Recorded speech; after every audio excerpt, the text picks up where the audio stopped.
Baik, Assalamualaikum warahmatullahi wabarakatuh. Shalom, saya Prianus Aldo Sugeni, perwakilan dari kelompok 1.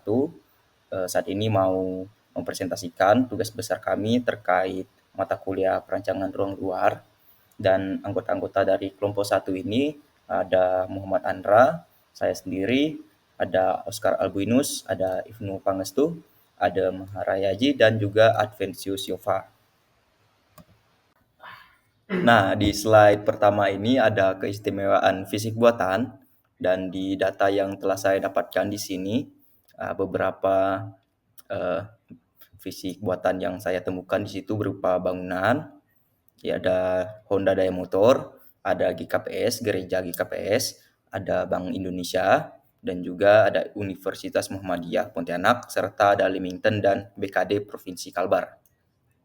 Nah, karakter-karakter dari bangunan-bangunan yang ada di sekitar tapak ini memiliki ciri yang mempresentasikan dari jenisnya itu sendiri ya. Lalu jalan di sekitar tapak juga merupakan jalan yang saling terhubung satu sama lain, tidak buntu, dan sementara bahan yang digunakan untuk perkerasannya itu merupakan beton dan aspal dan tanpa resapan. Lanjut ke lintasan matahari, ini salah satu analisa yang kami dapatkan juga. Dan menurut data itu matahari terbit dari arah timur ke arah barat itu mulai dari jam 5 lewat 47 WIB, dan itu terbenamnya hingga 17.54. Dan di data itu juga kami dapati suatu bangunan dengan ketinggian sekitar 2 lantai yang terdekat dari tapak itu merupakan Honda Daya Motor. Lalu ada juga vegetasi peneduh yang berada di depan tapaknya, atau lebih tepatnya itu di trotoarnya ya.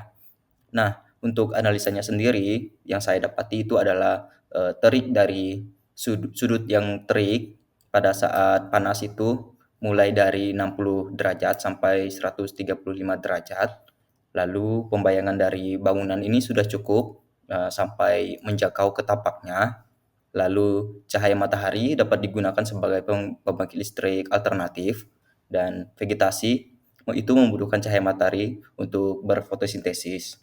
Lalu area terbuka di area itu rawan terkena terik matahari ya, banyak di situ area yang uh, bisa terkena terik matahari. Lalu respon yang saya dapatkan untuk analisa ini yaitu seperti pembuatan kanopi di sebelah kiri tapak, lalu membuat jalur sirkulasi dengan pembayangan di bawahnya, lalu ada penempatan ruang-ruang yang dapat mentolerir panas, serta zona KDH yang akan ditempatkan pada area yang terkena matahari. Lalu saya juga mau menggunakan beberapa penggunaan panel surya sebagai sumber listrik alternatif di tapaknya ini ya. Oke, saya lanjutkan. Sirkulasi masuk site. Sirkulasi masuk bagi pengunjung dari arah Tugu Bambu Runcing dan dari daerah arah Sungai Raya Dalam yang dipermudah dengan tempat perpindahan lajur yang persis di depan site. Bisa dilihat pada foto di sampingnya. Karakteristik dari pejalan kaki. Mungkin karakteristik dari pejalan kaki di beberapa kota di beberapa kota Indonesia itu cenderung pada seberapa banyak ataupun tersedianya infrastruktur bagi pedestrian. Jadi pada site kali ini kami akan membangun jalan pedestrian dengan pola asal dan tujuan. Memilih pola asal dan tujuan agar satu mungkin efisiensi dari pergerakan dan lebih mudah dijangkau untuk bagian-bagian dari eh, yang kami buat seperti tribun ataupun taman nantinya. Oke, baik, saya akan lanjutkan untuk curah hujan. Eh, Karakteristik curah hujan di Pontianak, musim hujan dan kemarau biasanya terjadi di Oktober hingga April, dengan puncaknya antara Desember dan Februari. Musim kemarau terjadi dari Mei hingga September dengan curah hujan yang relatif lebih rendah namun tetap signifikan. analisa dari curah hujan dengan mempertimbangkan curah hujan yang tinggi dan dampaknya di Sentaman dan ruang luar di Pontianak harus atau di set kami ini harus fokus pada pemilihan tanaman yang tepat, sistem drainase drainase dan efisiensi dari sistem drainase dan manajemen air yang baik. Respon pemilihan material untuk bangku, taman, pot mungkin menggunakan material yang tahan air dan tidak mudah rusak oleh kelembapan tinggi. Mungkin beton, batu alam, kayu yang sudah diperlakukan khusus gitu. Dan juga untuk sistem drainase saluran air, karena saluran air di sini menggunakan sistem drainase dari jalan Ayani, jadi fokuskan ke jalan Ayani berarti arahnya. Oke. Di sini saya akan melanjutkan materi selanjutnya, yaitu tentang undang-undang dan peraturan. Untuk kepemilikan lahan, yaitu lahan yang berada di SAT yaitu dimiliki oleh pemerintah daerah. Lahan ini memiliki peraturan wilayah yang dipakai untuk perkantoran dan taman. Untuk undang-undang dan peraturan tata kelola wilayah di Kota Pontianak ini, yang relevan yaitu Undang-Undang Nomor 23 Tahun 2014 tentang pemerintah daerah, Undang-Undang Nomor 26 Tahun 2007 tentang penataan ruang, Peraturan Pemerintah Nomor 15 Tahun 2010 tentang penyelenggaraan penataan ruang, dan Peraturan Presiden Nomor 2 Tahun 2015 yaitu tentang tata kelola wilayah, Undang-Undang Nomor 26 Tahun 2007 tentang penataan ruang, dan Undang-Undang Nomor 23 Tahun 2014 tentang pemerintahan daerah menjadi landasan utama dalam penataan kota dan pembagian urusan pemerintah.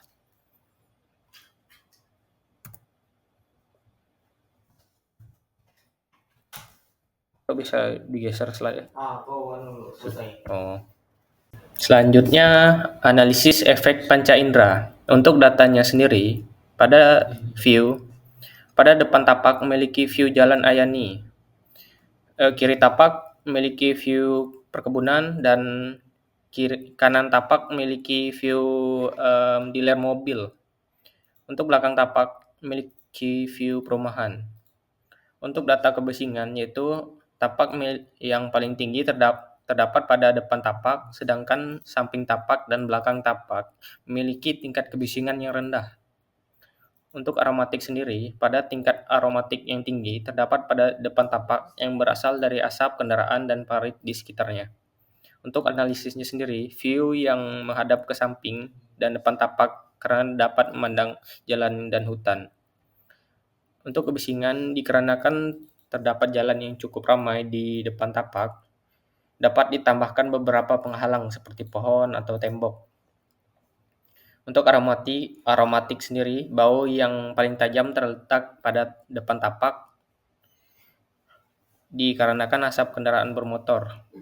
Untuk responnya sendiri, untuk view, sebaiknya taman itu dipindahkan agak ke belakang side, supaya bisa melihat pemandangan sebelah kiri, yaitu perpohonan. Untuk kebisingan, dapat menambahkan beberapa pohon di depan side dan beberapa penghalang seperti tembok. Untuk aromatik sendiri, mungkin mungkin bangunannya akan belakangkan sedikit supaya tidak mendapatkan bau yang tinggi. Sekian dari saya, terima kasih. Baik, pada ukuran dan tata wilayah akan saya jelaskan. Di sini lokasi site-nya berada di Jalan Jenderal Ahmad Yani, nomor 12, Kelurahan Bansir Darat, Pontianak Tenggara. Adapun data tapak dari lokasi ini yaitu dengan luasan lahan 7.080,29 meter persegi dengan panjang tapak yaitu 82 meter dan lebarnya 52 meter. Adapun KDB 60% dari luasan lahan, yaitu 4.248 meter persegi dengan KLB-nya 6, yaitu 7.080 meter persegi, dan KDH-nya itu 40%, yakni 2.832 meter persegi. Adapun lebar jalan Ayani pada lokasi arah depan tapak yaitu 10,5 meter untuk satu lajurnya, dan lebar trotoarnya itu 6,5 meter serta tingginya itu 0,3 meter. Adapun jarak dari U-turn pertama itu sekitaran 20 meter dan U-turn keduanya itu 135 meter. Untuk jaraknya dari Tugu Bambu itu sekitar 440 meter. Masuk ke analisa angin, di sini ada pun data dari analisa pada lokasi site, yaitu pada pagi harinya hingga mendekati tengah hari, hembusan angin sudah mulai terasa. Angin mulai terasa bertiup dan sepoi-sepoi dimulai dari tengah hari hingga pukul 3 sore ke bawah. Pola pergerakan arah angin itu konsisten dari arah tenggara menuju barat laut. Dari data berikut dapat kita analisis mengapa anginnya bisa seperti itu. Yang pertama itu adanya efek kanal angin. Jalanan yang luas dapat berfungsi sebagai koridor atau kanal yang memperkuat aliran angin atau udara yang cenderung bergerak lebih cepat dari atas permukaan yang rata dan terbuka dibandingkan dengan area yang memiliki banyak hambatan seperti bangunan atau pepohonan. Ada juga pemanasan permukaan. Ini permukaan jalan yang dapat menyerap lebih banyak panas dari sekitarnya ini dapat menciptakan sirkulasi termal lokal di mana udara yang lebih hangat naik ke atas jalan dan menarik udara yang dingin pada area sekitarnya yang mengakibatkan terjadinya pergerakan angin menuju lokasi site. Dari data dan analisis tadi dapat kita respon dengan beberapa poin. Yang pertama itu ada pengaturan tanaman. Dengan vegetasi di sekitar area yang terbuka untuk membantu mendinginkan udara dan menciptakan mikroklimat yang lebih nyaman, seperti pepohonan di sisi tenggara dan membantu pergerakan angin yang lebih sejuk ke area terbuka di lokasi site. Di sini juga kita dapat menambahkan penghalang angin. Yang pertama itu seperti bangunan penghalang, pagar ataupun tanaman yang bersifat dapat menghalang angin. Berikutnya dari segi desain, kita dapat menggunakan desainnya adaptif yang fleksibel terhadap angin pada lokasi site. Selanjutnya dari segi material, kita dapat menggunakan material yang tahan terhadap angin ataupun terhadap pergerakan angin yang kuat. Baik, saya lanjutkan untuk manusia dan budaya. Pontianak, ibu kota Kalimantan Barat, memiliki kekayaan budaya dan masyarakat yang unik, serta sejumlah taman kota yang memainkan peran penting dalam kehidupan sosial dan budaya masyarakat. Sejarahnya, didirikan pada tahun 1771 oleh Sultan Syarif Abdurrahman Al-Qadri, Pontianak memiliki sejarah panjang sebagai pusat perdagangan, lokasi yang strategis di persimpangan Sungai Kapuas dan Landak membuatnya berkembang pesat. Kehidupan sosial dan ekonomi. Ekonominya, perdagangan dan jasa, serta pasar tradisional dan modern. Untuk sosialnya, masyarakat Pontianak hidup harmonis dan toleran. Taman-taman kota seperti Taman Alun Kapuas menjadi tempat berkumpul berbagai komunitas. Baik, untuk demografinya, populasinya beragam, terdiri dari etnis Melayu, Dayak, dan Tionghoa. Masing-masing membawa bahasa, agama, dan tradisi yang berbeda, menciptakan keberagaman budaya yang kaya. Untuk kesimpulan, Pontianak dengan kekayaan budaya dan keberagaman etnisnya memiliki taman-taman kota yang berperan penting dalam kehidupan sosial dan budaya. Taman-taman ini tidak hanya menjadi tempat rekreasi dan olahraga, tetapi juga sebagai pusat interaksi sosial dan kegiatan budaya. Potensinya dalam sektor pariwisata dan budaya didukung oleh kehidupan sosial yang harmonis, dapat menjadi modal besar untuk perkembangan kota di masa depan.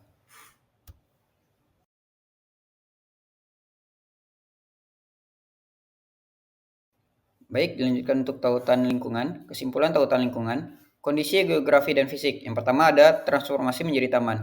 Ubah area yang semula bangunan menjadi taman atau ruang hijau untuk meningkatkan penyerapan air hujan dan mengurangi aliran permukaan. Yang kedua ada penggunaan material ramah lingkungan. Pilih material dan tanaman tropis yang cocok untuk iklim Pontianak dengan sistem irigasi yang efisien. Baik, kita lanjutkan untuk kondisi sosial dan ekonomi. Yang pertama ada fasilitas rekreasi. Perluas fasilitas rekreasi untuk meningkatkan kualitas hidup dan kegiatan sosial di area tersebut. Dilanjutkan untuk dampak lingkungan potensial. Yang pertama ada peningkatan kualitas udara. Taman dapat menyerap polutan udara dan meningkatkan oksigenisasi. Yang kedua ada manajemen air hujan. Desain taman dengan sistem drainase efektif untuk mengurangi risiko banjir.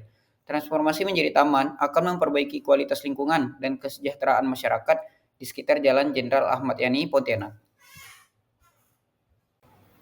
Baik, saya Maharaji akan melanjutkan presentasi yaitu utilitas.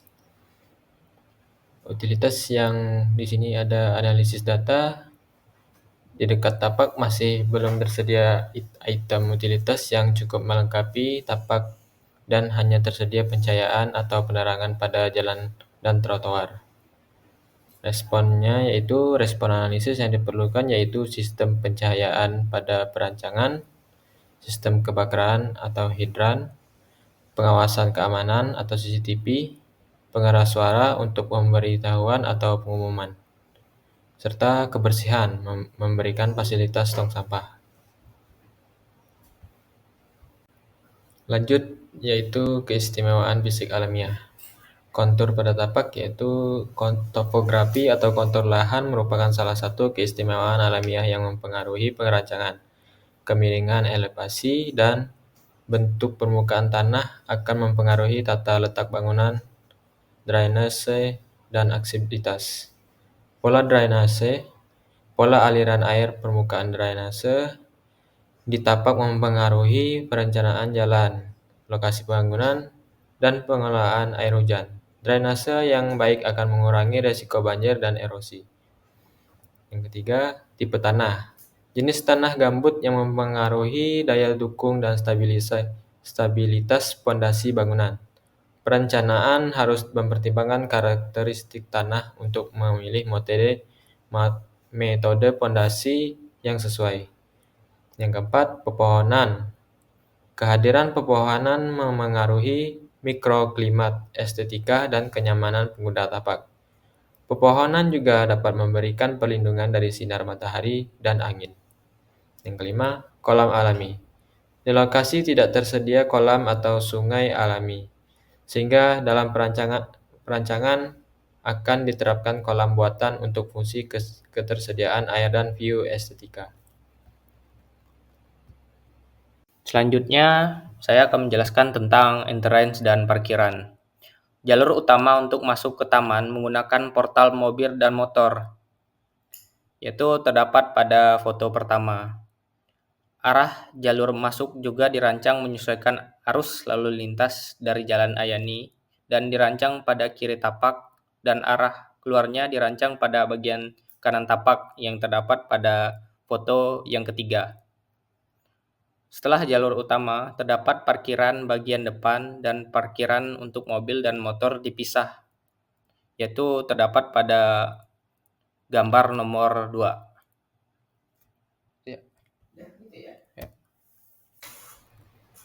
Baik, di sini saya akan mempresentasikan komunikasi visual dari render taman depan. Taman depan dirancang dengan respon yang telah dianalisis seperti pemanfaatan vegetasi dan area terbuka yang dirancang dengan tujuan estetika, rekreasi, dan kesejahteraan. Taman dapat berupa ruang hijau dengan tanaman, elemen air, dan fasilitas lainnya. Dalam perancangan taman, respon terhadap angin sangat penting. Perlindungan posisi tanaman, pagar, atau elemen lain yang dapat melindungi area taman dari angin kencang.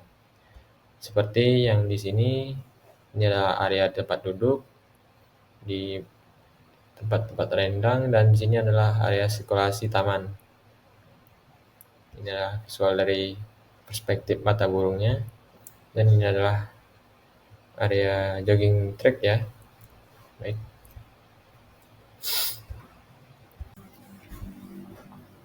Baik, saya akan lanjutkan.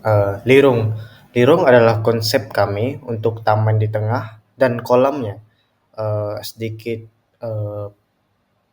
tentang lirung. Lirung adalah dikutip dari bahasa Dayak Kayan yang artinya itu pusaran air atau titik kumpul air yang terinspirasi dari bentuk reel pancing ya. Jadi pusaran air dan reel pancing untuk kolam-kolamnya. Dan diterapkan sebagai konektivitas antar lokasi. Oke, next. 30. Oke, untuk hasil renderingnya, di sini ada lirung di bagian tengahnya, dan di samping-sampingnya itu ada tempat duduk dan taman kecil di sini di bagian sisi-sisinya, dan ada kolam di bagian depannya di dekat tribun atau di belakang tribun di sini. Oke. Stage dan tribun. Stage selain sebagai focal view yang dikelilingi tribun yang atapnya dirancang dinamis, bisa dibongkar pasang sesuai dengan kebutuhan, juga sebagai titik kumpul dan pusat event yang sengaja dibuat terbuka agar penggunanya bisa lebih fleksibel dan menyesuaikan event-event yang akan diselenggarakan. Baik, berikut adalah hasil rancangan dari stage dan tribun tadi. Di sini kami menempatkan stage-nya berada di tengah-tengah yang dikelilingi oleh tribun. Stage-nya di sini dirancang di tengah sebagai focal point dari bagian ini. Kembali lagi bersama saya Prianus, dan selanjutnya saya akan memaparkan konsep dari taman kami yang selanjutnya, yaitu kolam mancing, yang dimana kolam mancing ini merupakan poin utama dari taman ini, yaitu kolam, serta di situ kami ingin menghadirkan untuk fasilitas seperti memancing, dan nantinya kolam ini akan kami tempatkan di belakang. Mengapa kami tempatkan kolam ini di belakang? Itu untuk menyikapi bau yang dihasilkan dari kolamnya terkait dari ikan-ikan dan pakan yang diberikan nantinya di situ. Makanya kami tempatkan kolam ini di belakang tapaknya. Nah, untuk konsep perancangannya itu sendiri, kami ingin membuat kolam ini senatural mungkin, di mana nantinya ini mengimplementasikan dari danau asli, dan di situ kami akan membuat dari konturnya sampai vegetasinya itu senatural mungkin sebagaimana iklim dan kondisi di Kalimantan Barat. Baik, untuk itu saya lanjutkan dari kolam memancing ini. Ya, selanjutnya itu hasil dari perancangannya sesuai dengan konsep tadi. Nah, kolam ini kami rancang sedemikian rupa hingga jadi seperti ini. Itu menyikapi konsep yang telah dipaparkan sebelumnya juga. Dan untuk tambahannya di sini kami ingin menghadirkan itu sebuah kios. Kios ini nantinya selain untuk menjual alat-alat pancingan, juga sebagai tempat untuk registrasi pemancingannya serta penyewaan alat pancing, mulai dari joran, benang hingga ke umpan-umpannya kami tempatkan di kios tersebut. Nah, lokasi kios ini juga berada di pojokan di ujung parkiran. Nantinya dari parkiran itu bisa langsung menuju kiosnya terlebih dahulu untuk mendaftarkan diri, baru bisa memancing ke kolamnya. Nah, untuk di kolamnya itu sendiri, selain menghadirkan kolam, kami juga menghadirkan di situ sebuah jalan sirkulasi yang memutar seperti yang ada di gambar renderan. Selain itu juga terdapat beberapa gubuk dan jalan-jalan yang terbuat dari papan kayu, material kayu seperti itu. Nah, di mana konsep ini kami implementasikan dari jalan tradisional yang terdapat di tepian Kapuas yang terdahulu sebelum terjadi rekonstruksi seperti sekarang, karena di situ menggunakan jalan yang terbuat dari papan kayu. Kami ingin hadirkan konsep tersebut di kolam ini. Mengapa? Karena untuk menambah kesan natural untuk memancing di kolam ini, sehingga pengunjungnya bisa merasakan ketenangan yang lebih intens dan seperti memancing di kolam-kolam yang asli, bukan buatan seperti itu. Nah, selain itu kami juga menghadirkan gubuk-gubuk nantinya bagi yang pelaku atau pengunjung yang kepanasan bisa memancing di bawah gubuknya sambil berteduh dan memancing di sana. Nah, selanjutnya setelah kami memaparkan konsep dan hasil perancangannya, kami ingin menghadirkan itu video renderan animasinya setelah ini ya guys ya. Lanjut.